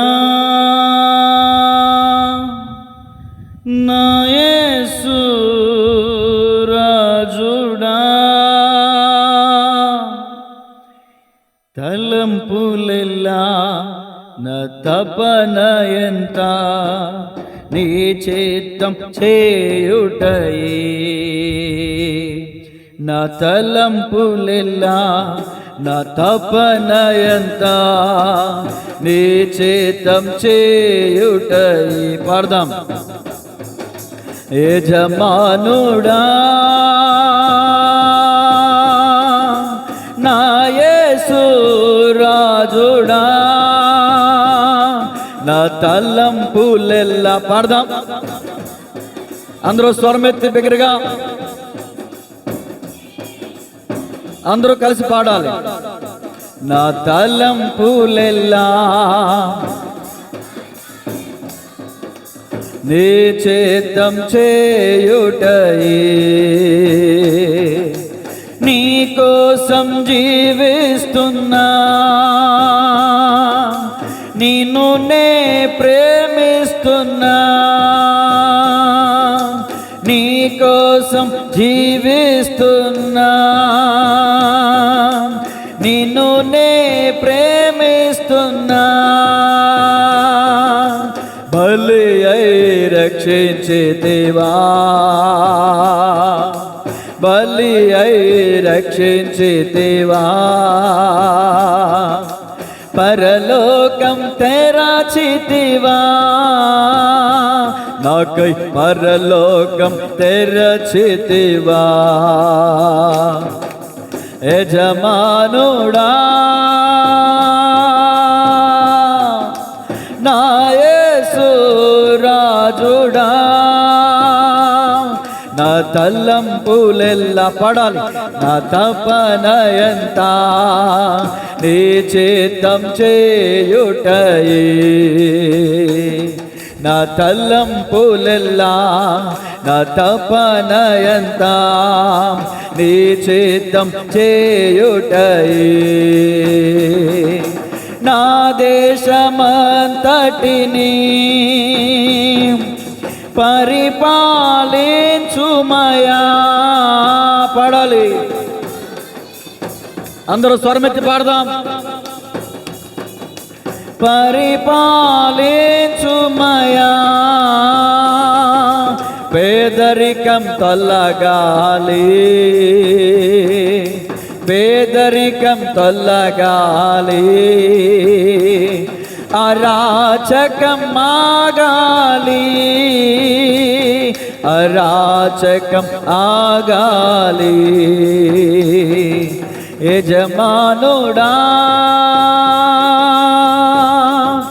నా యేసు రాజుడా. ఆఖరిసరిగా యజమానుడా నా యేసు రాజుడా, నా తలంపులెల్లా నా తపన ఎంత నీ చిత్తం చేయుటై. బిగ్గరగా స్వరమెత్తి. నా తలంపులెల్లా నా తపన ఎంత నీ చిత్తం చేయుటై. నా తలంపులెల్లా నా తపన ఎంత నీ చిత్తం చేయుటై. నా తలంపులెల్లా నా తపన ఎంత నీ చిత్తం చేయుటై. స్తోత్రం స్తోత్రం స్తోత్రం స్తోత్రం స్తోత్రం స్తోత్రం స్తోత్రం. దైవజన్ ముఖాంతరంలో నుంచి మనందరితో తేటతెల్లగా సూటిగా దేవుడు మాట్లాడాడు. పరిశుద్ధ గ్రంథాల భక్తులు ఏ విధంగా ఉపవాసం ఉండి ప్రార్థించారు, మరి ఏ విధంగా వారు ఆశ్చర్య కార్యాలను చూడగలిగారు, పొందుకోగలిగారు. ఎందుకోసం ఉపవాసం ఉండాలి, ఎందు నిమిత్తం మన ఉపవాసం ఉండాలి, అనేకమైన విషయాలు దైవజనులను మాట్లాడారు. నిజమే, సంఘానికి దైవజనుడు అనేక విషయాలు బోధిస్తున్నప్పటికీ కొన్ని విషయాల్లో మరి తొలగిపోయే పరిస్థితులు ఉంటాయి. మొట్టమొదటిసారిగా దైవజనుల ద్వారా అదే మాట దేవుడు మాట్లాడించారు. అదే ప్రతి దైవజనుని యొక్క భయం. అపోస్తుడైన పౌలు గారు అన్నారు, ఇది ఇతరులకి ప్రకటించి నేను భ్రష్టుడిని కాకుండానట్లు నన్ను నేను నలగొట్టుకొనుచున్నాను అని. దైవజనునిగా మొట్టమొదటి ప్రాముఖ్యమైన విషయం ఏంటంటే, ఇదిగో నా శరీరాన్ని నలగొట్టుకోవడానికి మరి 40 దినాలు ఉపవాస దినాన్ని ఏర్పాటు చేసుకోవడానికి దేవుడు కృప చూపించారు. ఈరోజే ఆఖరి రోజే దేవుడు నాతో మాట్లాడిన విషయం ఏంటంటే, నిజమైన స్నేహితుడు విడువక ప్రేమించును. ఆ మాటను ఆలోచిస్తూ ఉంటే ఆశ్చర్యకరమైన విషయం. ఓ చక్కని అనుభూతి, ఓ చక్కని విడుదల, ఓ చక్కని నెమ్మది, ఓ చక్కని ఆదరణ ఆ ఒక్క మాట ద్వారా దేవుడు నాతో మాట్లాడాడు. సహజంగా మనం మంచిగా ఉంటే అందరూ ప్రేమిస్తారు, కానీ మనం బలహీనత కలిగి ఉంటే ఎవరు మనల్ని ప్రేమించరు. కానీ దేవుడు, దేవుని ప్రేమను ఎరిగిన వారు మాత్రమే మన బలహీనతల్ని చూచి మనల్ని తృణీకరించకుండా మనల్ని సవరించి మనల్ని హత్తుకునేటటువంటి స్థితి దేవునిది, దేవుని ప్రేమను ఎరిగిన వారిది. గట్టిగా చప్పట్లు కొడుతూ ప్రభునామమున మహిమపరుద్దాం. ఈ ఒక్క మాట నా 40 రోజుల ఉపవాస ప్రార్థనకి నాకు కొండంత అండనిచ్చింది ఈరోజు ఈ మాట. చాలా మంది అనుకోవచ్చు, పిచ్చిగా పాస్టర్ గారు ఈరోజు ఏంటి హ్యాపీ ఫ్రెండ్షిప్ డే అని ఈరోజు పెట్టాడు ఏంటి అని. కానీ దేవుడు నాతో మాట్లాడేది. కాబట్టి ఈరోజు మరి ఒకసారి దైవజనుని ద్వారా దేవుడు నాతో మాట్లాడారు. ఎందు నిమిత్తం ఉపవాసం ఉండాలి. గుండె పగిలిపోయింది నిజంగా. రక్త సంబంధి విషయంలో ఎలా ఉండాలి, అలాగే దుర్మార్గులు కట్టిన కట్లను విప్పే విషయంలో కానీ ఇంతవరకు చేసింది కాదు, కానీ ఇక ముందు నుంచి నేను చేయాల్సిన ఉపవాసం అని స్పష్టంగా దైవజనుల ద్వారా దేవుడు నాతో మాట్లాడేందుకు నేను ఎంతో సంతోషిస్తున్నాను. నిజమే, మొట్టమొదటిసారి కాబట్టి చేయాలనుకున్న స్థాయిలో నేను చేయలేకపోయాను. అది నా మట్టుకు నా హృదయలోనే తెలుసు, కానీ దైవజనుల ద్వారా అది కూడా దేవుడు మాట్లాడాడు. ప్రార్థన చేద్దాం. ప్రార్థన పూర్వకం ఉందా? మరొకసారి అనేక మార్లు ఇంకా నాకు అవకాశం ఉంది కాబట్టి పరిపూర్ణంగా దేవుని సన్నిధిలోనే ఉండి మనుషులతో మాట్లాడకుండా, సంప్రదింపులు లేకుండా దేవుని సన్నిధిలోనే కూర్చుండి ఆయనతోనే సహవాసం చేసే కృప దేవుడు నాకు ఇచ్చులాగున పరిచర్య కొరకు, నా ఆధ్యాత్మికమైన అభివృద్ధి కొరకు, సేవకుని కొరకు, కుటుంబం కొరకు, సంఘం కొరకు మనందరూ కలిసి ప్రార్థన చేద్దాం. దైవజనులు ఎలియాజరే గారు మన మధ్యలో ఉన్నారు, ప్రార్థన నడిపిస్తారు. స్తోత్రం స్తోత్రం స్తోత్రం. ప్రార్థన చేసుకుందాం. అందరు తలలోంచి ఏకీభవిద్దాం. పరిశుద్ధుడు పరిశుద్ధుడు పరిశుద్ధుడు నిత్యము దూతలతో కొనియాడబడుచున్న మా పరమ తండ్రి, నీ స్తోత్రాలు స్తుతులు చెల్లిస్తున్నాం నాయన. దైవజనులు అభిషక్తులు ప్రభా, మరి నాయన యేసుబాబాయ్ గారి ద్వారా నాతో మాతో మా అందరితో మీరు మాట్లాడారు అయా. నీ యొక్క సేవకులు సురేశయ్య గారు సంఘం కొరకు, తన కొరకు, తన కుటుంబం కొరకు, ప్రజల యొక్క క్షేమం కొరకు 40 దినాలు ఉపవాసం ఉంటూ ప్రభా నీతో మాట్లాడుతూ అయా అనేకమైన విషయాల కొరకు కనిపెట్టినప్పుడు తెలియనటువంటి అనుభూతి ప్రభా దైవజనుల్లోండి మీరు మాట్లాడారు. దేవునికి ఇష్టమైనటువంటి ఉపవాసము, మనుషులకు ఇష్టమైనటువంటి ఉపవాసం. నిజమే తండ్రి, దానియేలు మీకు ఇష్టమైన ఉపవాసం చేశాడు. తన గదిలో నుండి బయటికి రాకుండా తనకు కలిగినటువంటి ఒక ప్రణాళికను, ఒక మరుగైన సంఘటనను తెలుసుకోవటానికి మీ అద్దే కనిపెట్టడానికి కృప చూపించారు. అయా, ఏ మనిషి అయినా, ఒక విశ్వాస అయినా, ఒక సేవకుడైనా సేవకురాలైనా ఒక దివ్యమైన సంగతి తెలుసుకోవాలంటే దేవుని సన్నిధిలో ఉన్నప్పుడే ఆయన తెలియపరుస్తాడని మీ వాక్యం ద్వారా మీరు మాట్లాడారు. అయా, రెండోది, దుర్మార్గుని యొక్క కట్లు ఇప్పుడే నిజమైన ఉపవాసం అని అనేక మంది కట్టబడిన కట్లు తెంపబడినట్లుగా సహాయం దాయిచ్చే తండ్రి, నీకు స్తోత్రాలు చెల్లిస్తున్నాను ప్రభు. నిజముగా మేము సేవ చేస్తున్నాం, కానీ మా రక్త సంబంధులు వచ్చినప్పుడు వారికి ముఖము చాటేస్తున్నాం ప్రభా. దయచేసి ఆ పరిస్థితులన్నిటిని మమ్మల్ని విడిపించండి అయా. మీరు ఒకే మనసు కలిగి సంచల మనసు లేకుండా స్థిరముగా నిలిచి ఉండి యేసు క్రీస్తు కలిగిన ప్రేమను పంచమని అవుతుంది. ఆ ప్రేమ పంచడానికి కృప దయచే అయా. దైవజనుల యొక్క సంఘాన్ని బట్టి, వారి కుటుంబాన్ని బట్టి, వారి రక్త సంబంధులందరిని బట్టి ప్రార్థిస్తున్నాం.